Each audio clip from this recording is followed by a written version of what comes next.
JCB ചെറിയ Hitachi അങ്ങോട്ടേക്ക് എത്തിയിട്ടുണ്ട്. അത് ഒരെണ്ണമൊന്നും പോരാ, അത് എന്തായാലും കുറേ അധികം വേണം. ഇതിപ്പോൾ പുഴ താണ്ടിയാണ് ഈ മെഷീൻ അങ്ങോട്ടേക്ക് എത്തിയത്. പുഴ താണ്ടി എത്തിയ ഒരെണ്ണമാണെങ്കിൽ കൂടി അത്രയും രക്ഷാദൗത്യത്തിന് നൽകുന്ന പിന്തുണ അത് ചെറുതാവില്ല.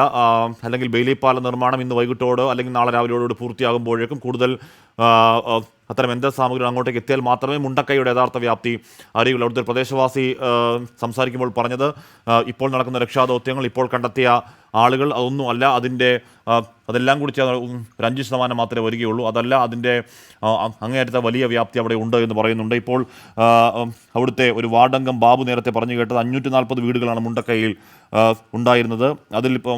അതിൽ പരമാവധി 30 വീടുകളൊക്കെയാണ് ഇനി ബാക്കിയുള്ളതെന്ന് പറയുന്നുണ്ടായിരുന്നു. അപ്പോൾ അവിടെ ഈ മുണ്ടക്കൈയിൽ കാണാതായവർക്കുള്ള തെരച്ചിൽ വളരെ ഊർജിതമായി തന്നെ രാവിലെ മുതൽ തന്നെ തുടരുന്നുണ്ട്. 500-ലധികം വീടുകൾ, ലയങ്ങളുമായി കുറേ അധികം ആളുകൾ, 800-ലധികം 1000-ഓളം ആളുകൾ ഈ മണ്ണിനടിയിൽ ഉണ്ട് എന്നൊക്കെ അവിടുത്തെ ഈ പഞ്ചായത്ത് അംഗങ്ങളടക്കം പറയുന്നുണ്ട്.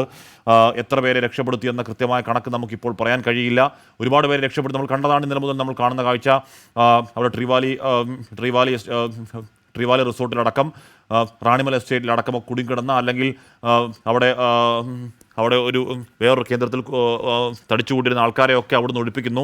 ഒരുപാട് പേര് ജീവനോടെ എത്തിക്കാൻ കഴിഞ്ഞു എന്ന് പറയുമ്പോൾ തന്നെ ഇപ്പോഴും എത്ര പേരെ രക്ഷപ്പെടുത്തി, അവിടെ ഉണ്ടായിരുന്ന മൊത്തം പോപ്പുലേഷനിൽ എത്ര പേരെ രക്ഷപ്പെടുത്തി, എത്ര പേർ മരിച്ചു എന്നൊന്നും അറിയാൻ കഴിയാത്തൊരു സാഹചര്യമുണ്ട്. എത്ര മൃതദേഹങ്ങൾ കൃത്യമായി കണ്ടെത്തി എന്നതല്ലാതെ ഈ കാണാതായവരെക്കുറിച്ച് കൃത്യമായ സൂചനകളൊന്നുമില്ല. അത് 98 എന്നുള്ളതായിരുന്നു ആദ്യം സർക്കാരിൻ്റെ കണക്ക്. പിന്നീട് അത് 225 പേരിലെ കാണാതായവരുടെ കണക്ക് ഉയരുന്നെങ്കിൽ അത്രയുമല്ല, 200-ലും നിൽക്കില്ല, അതിനപ്പുറമുണ്ട് എന്ന് പ്രദേശവാസികൾ പറയുന്നുണ്ട്. വല്ലാത്ത വ്യാപ്തി ആ ദുരന്തത്തിന് എന്തായാലും ഉണ്ട്.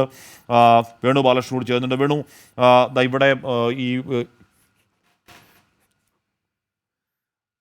ബെയിലി പാലം നിർമ്മാണമാണ് ഏറ്റവും പ്രധാനം. ബെയിലി പാലം ഇന്ന് വൈകിട്ടോടുകൂടി നിർമ്മിച്ച്, അല്ലെങ്കിൽ പരമാവധി നാളെ രാവിലോട് നിർമ്മിച്ച് അങ്ങോട്ടേക്ക് എത്തിക്കാൻ കഴിയും എന്നുള്ളതാണ്. ഈ യന്ത്രസാമഗ്രികൾ അങ്ങോട്ടേക്ക് എത്തിക്കാൻ കഴിയും. അതിനിടയിൽ രാജ്യസഭയിൽ അമിത്ഷാ പറയുന്നുണ്ട്, ജൂലൈ 23-ന് കേരളത്തിന് പ്രളയ മുന്നറിയിപ്പ് നൽകി, ഒരാഴ്ച മുൻപ് സംഘത്തെ അയച്ചു, എന്നിട്ട് കേരളം എന്തു ചെയ്തു എന്നൊക്കെ ചോദിക്കുന്നുണ്ട്. അത് ഈ സമയം പറയേണ്ട, അത് ഉറപ്പായും അമിത്ഷാ രാജ്യസഭയിൽ പറയുന്നത്, ഈ സമയം രാഷ്ട്രീയം പറയുന്നത് ശരിയല്ല, നാമകത്തോടുകൂടി തന്നെ പറയുന്നതാണെങ്കിൽ കൂടിയും ഒരുപക്ഷെ ഇപ്പോഴല്ല അത് പറയേണ്ടത്. പക്ഷേ അത് വരും നാളുകളിൽ സജീവ ചർച്ചയാകാൻ പോകുന്ന ഒരു പോയിന്റ്. 4 മണിക്ക് മുഖ്യമന്ത്രി പിണറായി വിജയൻ മാധ്യമങ്ങളോട് സംസാരിക്കുന്നുണ്ട്. ആ ചോദ്യമുണ്ടാകുമോ, ആ ഉത്തരമുണ്ടാകുമോ എന്നൊന്നും അറിയില്ല. പക്ഷേ ഇപ്പോഴത്തെ പ്രയോറിറ്റി ബ്ലെയിം ഗെയിമിനോ ആരുടെ കുറ്റമെന്നും നോക്കുന്നതിലേ അല്ല, എന്താണ് കാരണം നോക്കുന്നതിലല്ല, മാധവ് ഗാഡ്ഗിൽ റിപ്പോർട്ട് നടപ്പാക്കിയാൽ പരിഹാരമാകുമോ എന്ന് ആരായുന്നതിലല്ല, അത് ഫേസ്ബുക്ക് പോസ്റ്റ് ഇടുന്നതിലല്ല. ഉറപ്പായും ഇപ്പോഴത്തെ പ്രയോറിറ്റി അവിടെ മണ്ണിനടിയിൽ കുടുങ്ങിക്കിടക്കുന്നവരെ രക്ഷപ്പെടുത്തുക എന്നുള്ളതാണ്. അവസാനത്തെ ആളെയും അവിടെ ഒന്ന് കരയിലേക്ക് എത്തിക്കുക എന്നുള്ളതിൽ തന്നെയാണ്. അവിടുത്തെ പ്രാണൻ്റെ ഒരു തുടിപ്പെങ്കിലും ബാക്കിയുണ്ടെങ്കിൽ എത്രയും പെട്ടെന്ന് അവരെ ജീവിതത്തിൽ കൈപിടിച്ചുയർത്തുക എന്നത് തന്നെയാണ്. ദുരന്തഭൂമി ഒന്ന് അടങ്ങിയിട്ടാവാം നമുക്ക് അത്തരം ചർച്ചകൾ, ഈ പറയുന്ന ബ്ലെയിം ഗെയിമും രാഷ്ട്രീയമൊക്കെ അത് കഴിഞ്ഞാകാം. സുർജിത്ത് അയ്യപ്പത്തൂർ ചേർന്നു. സുർജിത്ത്, ഇപ്പോഴും ആ സിപ്പ് ലൈൻ ഒരു സങ്കടത്തിൻ്റെ സിപ്പ് ലൈനാണ്. ആ സിപ്പ് ലൈനിൽ കൂടി ഓരോ മണിക്കൂർ ഇടവിട്ടും ഓരോരോ മൃതദേഹങ്ങൾ മുണ്ടക്കൈയിൽ നിന്ന് ചൂരൽമലയിലേക്ക് എത്തുന്നു. 225 പേർ കാണാതായി എന്ന് പറയുന്നുണ്ട്. ആകെ ഇപ്പോഴും ഒന്നിനും കൃത്യമായ വ്യക്തതയില്ലാത്ത അവസ്ഥ. ആകെ അറിയാവുന്നത് അവിടെ ആഞ്ഞുയരുന്ന വികാരം വലിയ വേദന മാത്രമാണ്. സുർജിത്ത്, ആഞ്ഞുയരുന്ന വികാരം വലിയ വേദന മാത്രമാണ് ഹാഷ്മി. വേദന മാത്രമാണ്. എന്തായാലും ഇപ്പോൾ രക്ഷാപ്രവർത്തനം നടന്നുകൊണ്ടിരിക്കുന്നു. കുറച്ചുകൂടി വേഗം കൂടിയിട്ടുണ്ട് മുണ്ടക്കൈയിൽ. കാരണം കൂടുതൽ മണ്ണുമാന്തി യന്ത്രങ്ങൾ എത്തിക്കാനുള്ള ശ്രമമുണ്ട്. പുഴ വഴിയാണ് ഒരു മണ്ണുമാന്തി യന്ത്രം എത്തിച്ചിരിക്കുന്നത്. അതുവഴിയാണ് ഇവിടേക്ക് ഇപ്പോൾ രക്ഷാപ്രവർത്തന നടപടികൾ നടത്തുന്നത്. ഇടയ്ക്കിടെ മൃതദേഹങ്ങൾ ഇവിടേക്ക് എത്തുന്ന ആ ഒരു കാഴ്ച വലിയ രീതിയിലുള്ള സങ്കടം ഉള്ള കാഴ്ചയാണ്. ഇടയ്ക്കിടെ മൃതദേഹങ്ങൾ ഇവിടേക്ക് എത്തുന്നു എന്നുള്ളതാണ്. ഏറ്റവും കൂടുതൽ വലിയ വ്യാപ്തിയുണ്ട് ഈ അപകടത്തിനും തെളിവാകുന്ന. ഇപ്പോൾ മരണക്കണക്കുകളിൽ നിലവിലെ കണക്കുകളല്ല, അതിനപ്പുറത്തേക്ക് നീളുന്ന വിധത്തിൽ ഒരുപക്ഷെ രാജ്യം കണ്ടതിൽ വെച്ച് ഏറ്റവും വലിയ ദുരന്തം ആകും ഇത് എന്നുള്ള തരത്തിൽ തന്നെയാണ് കാര്യങ്ങൾ. കാരണം ഇവിടെ ഉണ്ടായിരുന്ന ആളുകൾ, രക്ഷപ്പെട്ട ആളുകളെല്ലാം പറയുന്നത് മൊത്തം തകർന്നു പോയിട്ടുണ്ട് എന്നുള്ളത് തന്നെയാണ്. ആകെ തകർന്നിട്ടുണ്ട്. ആ തകർച്ച എന്ന് പറയുന്നത് ഇവിടെ ധാരാളം പാടികൾ ഉണ്ടായിരുന്നു. തോട്ടം തൊഴിലാളികൾ കഴിഞ്ഞിരുന്ന മേഖലകൾ ഉണ്ടായിരുന്നു. അതെല്ലാം തന്നെ അടർന്ന് പോയിട്ടുണ്ട്. അതിൽ എത്ര മനുഷ്യരുണ്ടായിരുന്നു, അവരുടെ എണ്ണം എത്രയാണ്, ഒന്നിനും ഒരു കയ്യും കണക്കുമില്ലാത്ത വിധത്തിലാണ് കാര്യങ്ങൾ. ഇതര സംസ്ഥാനത്ത് നിന്ന് ഇവിടെ എത്തി തേയിലത്തോട്ടങ്ങളിൽ ജോലിയെടുക്കുന്ന കുടുംബങ്ങളുണ്ടായിരുന്നു, സഞ്ചാരികളായി എത്തിയ ആളുകളുണ്ടായിരുന്നു, ഇവിടെ ജീവിക്കുന്ന മനുഷ്യരുണ്ടായിരുന്നു. ഇവരെല്ലാവരും തന്നെ ഈ മലവെള്ളപ്പാച്ചിലിൽ ഉരുൾപൊട്ടലിൽ തകർന്നു പോകുന്ന വിധത്തിലേക്ക്, അവരെ കാണാൻ പോലും കഴിയാത്ത വിധത്തിലേക്ക് കാര്യങ്ങൾ മാറിയിരിക്കുന്നു. ഫോണിലേക്ക് നിരവധി പേരാണ് ചിത്രങ്ങളടക്കം അയച്ച് ഇവരെ കാണുന്നില്ല, ഒന്ന് കണ്ടെത്തി തരൂ എന്ന് പറഞ്ഞ് നമ്മളോട് വരെ അഭ്യർത്ഥിക്കുന്ന ഒരു സാഹചര്യം ഉണ്ടാകുന്നുണ്ട് എന്നുള്ളതാണ്. കൂടുതൽ ചിത്രങ്ങൾ ആളുകൾ അയക്കുന്നു, ഇവരെ കാണുന്നില്ല, ഒന്ന് ദുരിതാശ്വാസ ക്യാമ്പിലേക്ക് അയക്കൂ ഈ ചിത്രം എന്ന് പറഞ്ഞുകൊണ്ട് അയക്കുന്നുണ്ട്. അങ്ങനെ നിരവധി പേരെ കണ്ടെത്താൻ ഉണ്ട് എന്നുള്ളതാണ്. അത് 200-ലും 300-ലും അപ്പുറത്തേക്ക് ആളുകൾ കണ്ടെത്താനുണ്ട് എന്നുള്ള തരത്തിലൊക്കെ പറയപ്പെടുന്നുണ്ട്. എന്തായാലും അതുമായി ബന്ധപ്പെട്ട ഒരു ഔദ്യോഗിക സ്ഥിരീകരണമില്ല. ഇവിടുത്തെ ആളുകൾ, ഈ മേഖലയിൽ ഉണ്ടായിരുന്ന ആളുകളെല്ലാം തന്നെ അക്കാര്യമാണ് പറയുന്നത്. മൃതദേഹങ്ങൾ ഇടയ്ക്കിടെ കിട്ടുന്നു. ഓരോ കെട്ടിടങ്ങൾ പൊളിക്കുമ്പോഴും അല്ലെങ്കിൽ ഈ പാറയും കല്ലും മറ്റും മൂടിയ ഓരോ കെട്ടിടങ്ങൾ തകർക്കുമ്പോഴും അതിനകത്ത് നിന്ന് മൃതദേഹങ്ങൾ കിട്ടുന്നു. ചിലയിടങ്ങളിൽ ദുർഗന്ധം വമിക്കുന്നു എന്നുള്ളതെല്ലാം തന്നെ പറയുന്നുണ്ട്. അത്തരത്തിൽ വളരെ വലിയ ദുരന്തം, വ്യാപ്തിയുള്ള ദുരന്തം, ആ ദുരന്തം തന്നെയാണ് ഈ മേഖലയിൽ സംഭവിച്ചിരിക്കുന്നത് എന്നുള്ള കാര്യത്തിൽ ഒരു സംശയവുമില്ല. വയനാടിന് വേണ്ടി മനുഷ്യർ കൈകോർക്കുന്നുണ്ട് എന്നുള്ളതാണ്. കാരണം ഇവിടേക്ക് കൃത്യമായ രീതിയിൽ രക്ഷാപ്രവർത്തനത്തിനുള്ള ഭക്ഷണം ഉൾപ്പെടെ എത്തിക്കുന്നു.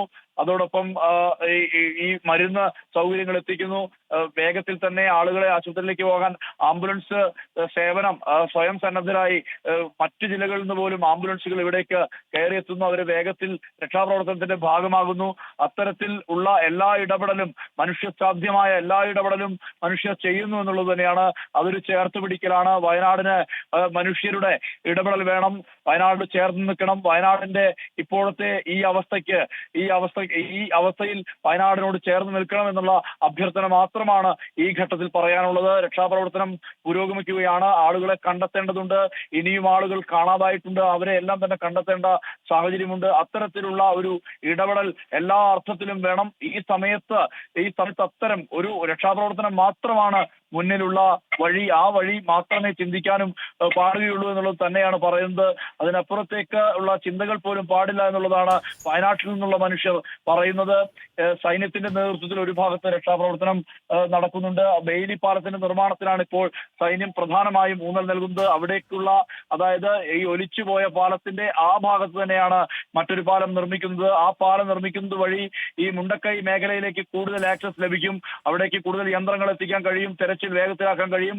ഇന്ന് നിർമ്മാണം പൂർത്തീകരിക്കാനാകുമെന്നുള്ള പ്രതീക്ഷയൊക്കെ ഉണ്ടായിരുന്നു. പക്ഷേ അതൊരിക്കലും സാധ്യമല്ല. കൂടുതൽ വാഹനങ്ങൾ വ്യോമസേനയുടെ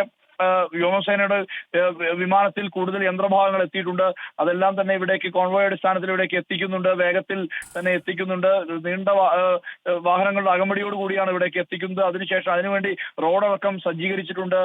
പോലീസ് ഉൾപ്പെടെ നിയന്ത്രണങ്ങൾ നടപ്പിലാക്കുന്നുണ്ട്. റോഡരികിൽ വാഹനങ്ങൾ ഇങ്ങനെ പാർക്ക് ചെയ്യുന്നത് ഉൾപ്പെടെയുള്ള നിർദ്ദേശങ്ങൾ നൽകിയിട്ടുണ്ട്.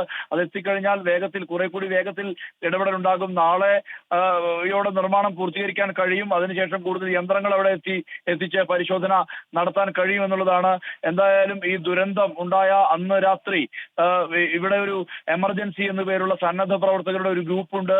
ആ ഗ്രൂപ്പിൽ വന്ന ഒരു സന്ദേശം, അതിലെ അംഗമായിട്ടുള്ള താഹിർ പിണങ്ങോട് എന്ന് പറയുന്ന ഒരു സാമൂഹ്യ പ്രവർത്തകനായിട്ടുള്ള ആളുണ്ട്. ഇത്തരം ദുരിതാശ്വാസ മേഖലകളിൽ ഇടപെടുന്ന ആളാണ്. അദ്ദേഹത്തിന് ഒരു നമ്പർ ലഭിച്ചു. ആ നമ്പറിൽ ഒരു സ്ത്രീയുമായി സംസാരിച്ചു. ആ സ്ത്രീ പറയുന്നത് വീടിന്റെ കഴുത്തറ്റം ചെളിയിലാണ് നിൽക്കുന്നത്, രക്ഷിക്കണമെന്ന് അഭ്യർത്ഥിക്കുന്ന ഒരു ഓഡിയോ ആദ്യ ദിവസം തന്നെ പുറത്തു വന്നതാണ്. അത് ഊന്നി പറയുന്നത് ഒന്നുകൂടി അത് കേട്ടപ്പോൾ പിന്നീട് ആ സ്ത്രീയെ വിളിച്ച് കിട്ടിയില്ല. ഞാൻ മരിച്ചു പോകുമെന്ന് അവർ പറയുന്നുണ്ട്. ഞാൻ മരിച്ചു പോകും, ഞാൻ ചിലപ്പോൾ സംസാരിക്കാൻ ഞാൻ ഉണ്ടാവില്ല എന്ന് അവർ പറയുന്നുണ്ട്. പക്ഷേ അവർ മരിച്ചിരിക്കുന്നു. അവരുടെ മൃതദേഹമാണ് ആദ്യഘട്ടത്തിൽ തന്നെ തെരച്ചിൽ കിട്ടിയത് എന്നാണ് വ്യക്തമാവുന്നത്. അങ്ങനെ എത്രയോ മനുഷ്യർ ഇങ്ങനെ പെട്ടുകിടക്കുന്ന അവസ്ഥയിൽ, ഇങ്ങനെ വല്ലാത്ത അവസ്ഥയാണ്.